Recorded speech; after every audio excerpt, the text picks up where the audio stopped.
Okay, so is everybody at this part? If so, we want to choose the reaction that says thumbs up. If anyone has any questions, feel free to stop us. Ask. No question is a silly question. We want to make sure that as we're learning, we have an understanding and we're all on the same page. We see some thumbs up, which is great. Great. Awesome. So this part here where it says choose your school, this purpose is often to help to connect you with like maybe a larger network. So if, you know, I'm not sure if Maskwacis Cultural College is going to be on there. You can search and see if it will show up. If there are other users from your particular institution on there. If not, then what I did was I entered the university that I attended and it showed up. For just you know, test sake, right now we could enter my school that I went to was Ontario Tech University. I know that it's one of the ones that's on there.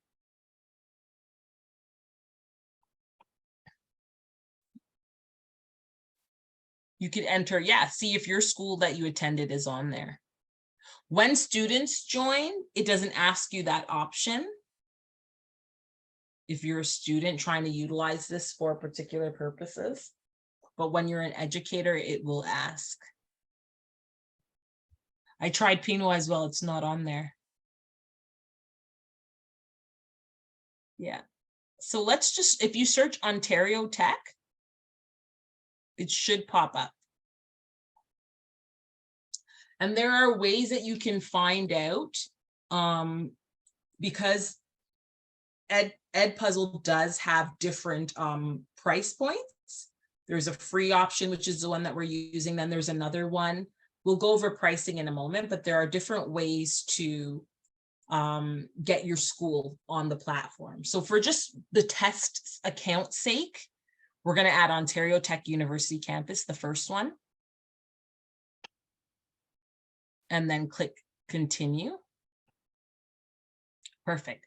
And so now if I was a professor or a college instructor or an educator at Ontario Tech, and like I said, you can go ahead and get your particular institution added.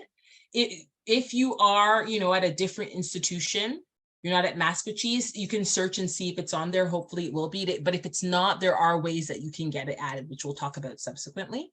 Look at the grade levels, that drop-down menu, and you have the option to choose, you know, like pre-K throughout grade 1, 2, 3. You can even choose higher grade levels, such as, you know, higher education, post-secondary. So it's up to you. Let's just say for argument's sake, we're going to choose higher education. And then in terms of subject areas, if you have an area that maybe you specialize in, this is just great in terms of feedback for EdTech, but it will still open up to other areas that are not within the subject area that you listed. But let's just choose other for argument's sake. Start teaching. So it's going to show you in the discovery section. This is where we are right now. Thank you so much, Avi. So is everybody at this stage right now? We're at 1:30. So we have about 15 minutes left to create a classroom and all that great stuff. Is everybody at this stage? If so, let's see a thumbs up. Perfect. So now that we've created accounts, and we filtered with our particular university or our college, we filtered, you know, the grade levels or what area we teach. There's always room for flexibility. We're going to look at accessing the dashboard and how to create classrooms. So I'm going to take over now. Thank you so much, Avi. I'm just going to log into my EdPuzzle. One moment here. It kicked me out for some reason. Close my window. Okie dokie, and share my screen.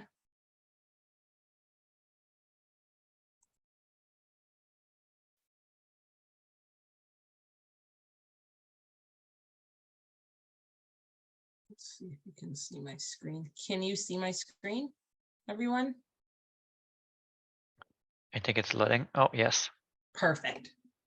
There we go. So in terms of accessing the dashboard, so what we're going to do here, once we're logged in, we have everything set up in terms of whether or not we're a teacher or a student. We'll be able to now look at an overview of classes, assignment, and content. So this is the dashboard. When you get in, you'll see maybe other YouTube videos. You'll see a network option. And then you'll also see here, here are the YouTube videos. And you can see here that there are other platforms on there that you can access if you want to search. I'm just going to X that out. You have the option to look from at things from Khan Academy, National Geographic, TED Talks. You would just search here. So if I wanted to search for a TED Talk on STEM, I could press that, TED Talk, and then hit search and see what comes up. So these are all videos about STEM, okay? So now when we're going back to EdPuzzle right here, this is just an overview. My content, these are things that I added from before. My network. So I selected Ontario Tech, right? Just as an option to show everyone. And that's what Avi selected. I said, if your thing is not on there, your institution, feel free to select that. It shows you other schools that are in your network. So Durham District School Board, Eagle Ridge Public School, because I am in that area. So it is able to connect me to other teachers that are on EdPuzzle. Sometimes they may have created other content, other videos or assessments and things like that I can remix or tweak. So that's completely helpful. It's a great way to connect with an online community. Now, if we want to add a class, what we can do here, and this was your question that you asked earlier, in terms of classes, right here, we can create a new class. So let's have everybody try that. Does everybody see on the left-hand side where it says, there's a plus sign and it says when you click on it, it says create a new class. You have the option, if you have Google Classrooms, you can add classrooms that are Google Classroom. If you have classes that are on Canvas, I know a lot of the post-secondary institutions use that. Moodle, Blackboard, you have the option to add virtual classrooms to this particular platform. But for today's lesson, we're going to go ahead and create a new class. So we are going to add a class name. I'm just going to put class 1 test. I can add a description. STEM class. Oops. I'm going to say STEM virtual class.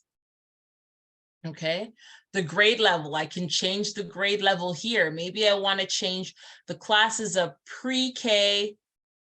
Let's see. Oh, let's choose an older grade. I'm going to choose a 10th grade, and the subject area has to do with, let's say, art. Okay. The classic type, it tells you here, is a teacher's favorite. When your students log in or sign up, you'll also get the most analytics that EdPuzzle has to offer, because they do a lot in terms of tracking to help with the learning experience and the feedback and evaluation. So has everybody created a class? If so, we could see some thumbs up, or you could even just let us know. Once that's done, you want to select create class. And so once you do that, you're going to see here, class 1, you have assignments, class members, grade book. So here, let me just move this here. I can invite students. I can share a class code so that when they log into EdPuzzle, if they type in this class code, or I can copy a link and paste it to them via email, or I can email it to them. So you have a lot of different options to invite students, which is great. This is also a way to keep track and monitor evaluations or assignments that you've given, the due date, no due date, pending, completed. You look at, see the class members. Once again, you can invite the students from there as well, and the grade book, which monitors the things that you've given.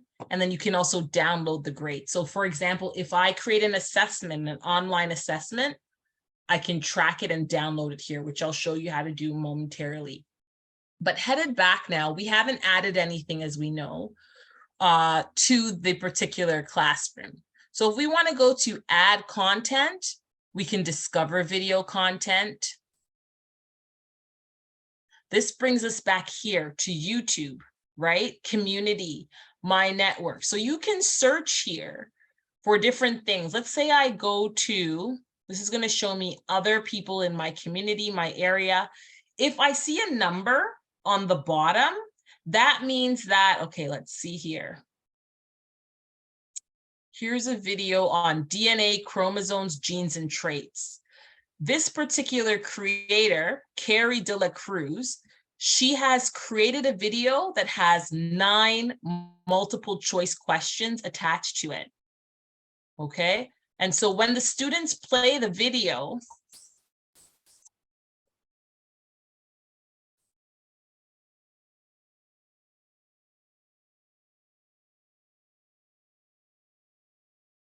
it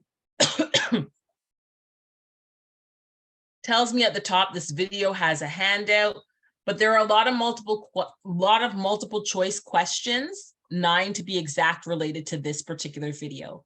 What you can do is you can edit this particular video's multiple choice questions. So here, the teacher has asked, heredity is a study of how blank are passed from blank. So I can edit that if I'd like. There are a lot of different multiple choice questions that you can change. And then you can hand it out to the students according to your particular liking. And don't worry if you're not able to run through it now. This is just an overview. We're going to show you how to do this in a moment. Voiceovers, there's no voiceover option for this, but questions. This is where, for example, if I go to a YouTube video and I want to create multiple choice questions, I can do that. And the way that I would do that is by typing the multiple choice question in. So let's say atoms are ... Oops, atoms is spelled incorrectly. There's no E.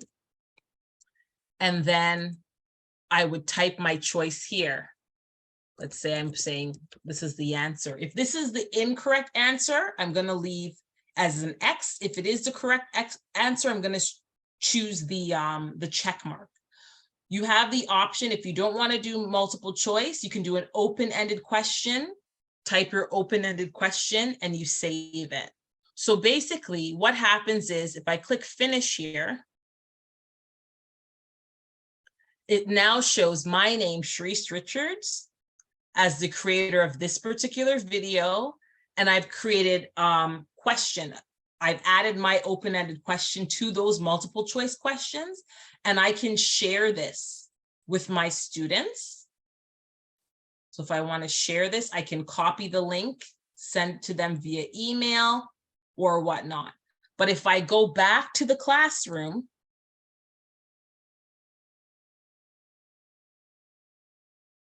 it's just an example. Don't worry if you are not able to follow along. As we said, this video recording will be sent out and you'll be able to go through the steps as well. Okay, so here you can do it as well. Add content from here, upload a video, record a video. Sorry, we went to discover student. We went to discover content. I'm going to do, if I want to upload a video, I can choose from my Google Drive or a file that I have. Let's go back here to my network, my content. So say, for example, I go to videos. Everything that I have worked on before previously is saved.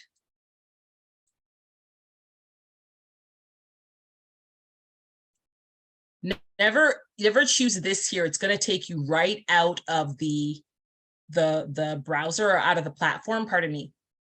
always go back to where it says EdPuzzle, the EdPuzzle icon, and you'll be able to then see your community. So if I want to see other learners in the Durham region area, if you want to see other learners, Manisha, at, in your area, you're able to click on my community and it'll show you. So if someone's joining from a particular institution and they've found their institution online, you're able to then see other facilitators or instructors that have created questions for videos. So when they send them to their students, the students can answer the questions and the score will pop up online for you. But here, if we go back to YouTube, and let's say here is a best learning video for toddlers. That's probably not the best age group, but just showing you here. If you want to edit it, right here is where you can add questions. So I can add multiple choice questions. Remember, if it's the wrong answer, once you've typed it in, you select the X. If it's the right answer, you select the green check mark. So that way it will be able to filter it for you. Multiple choice questions, open-ended questions. Are primary colors ... I'm just going to save this here and show you. I'm going to click finish. If I want to assign this video, let's say I've asked all the multiple choice questions that I want to. If I want to assign this video to a particular class, I would click assign at the top and then add to class 1. I could select, or this is the one that we did, class 1 test, right? Or this is where the question that was asked earlier. If you have a video that you've saved and you've asked multiple choice questions for your students and you want them to answer those questions after they watch the video to see if they have an understanding and to track their score, it's going to test them with the questions that you ask. You would go to add a new class, and then you can look up, through Google Classroom, Canvas, Blackboard, whatnot. But here, if you have a class that you manually added, you can go to that class and then select all the students. Save. Next. Then here's the general settings where you look at the due date or the start date. So it can give them some time. Maybe you give them a week to get it done. And then when it's due, right? So then you also would select the due date. So I'm starting this today and I'm going to give them maybe a week to get it done. Okay. Right here, it says prevent skipping. That way, when the students are watching a video, they won't be able to forward through the video. They have to watch the complete video. So I often just leave it at that. And then you can turn on things such as closed captioning if you'd like to do so. And then you can assign it to your class. So for that person who asked, if I have a particular classroom that is, on Google Classroom, and I want to be able to create videos and assessments for them to watch, how can I do that? I know that we are now at 1:45, and this was just a brief overview. I hope you don't feel overwhelmed, because what we're going to do now going forward is we're going to provide more in-depth video that you can watch in the comfort of your home, and some examples of things that you can go through. So we've shown you how to create an account and how you were able to log in. What we're going to do is provide you with a more in-depth video that you can watch. So that way you can learn how to trim videos, to edit them, and then to present your video to your learners and get your feedback. So I know it was just a quick overview of what the platform looks like. It's just a brief introduction, but we're going to send that video to Manisha and she'll be able to hand it out to you guys. Or if you're comfortable, you can also email your email in the chat and we can send it to you directly as well. So that way you can look at walking through the actual exercise yourself. Is that okay with everybody? Because I know just seeing something for the first time, it's a bit overwhelming, but now you know how to create the account. The YouTube videos are there, how to track or all of those sort of stuff are going to be additional things that you can get. So we can hand the information to Manisha. Thanks again so much for your time. Are there any questions right now?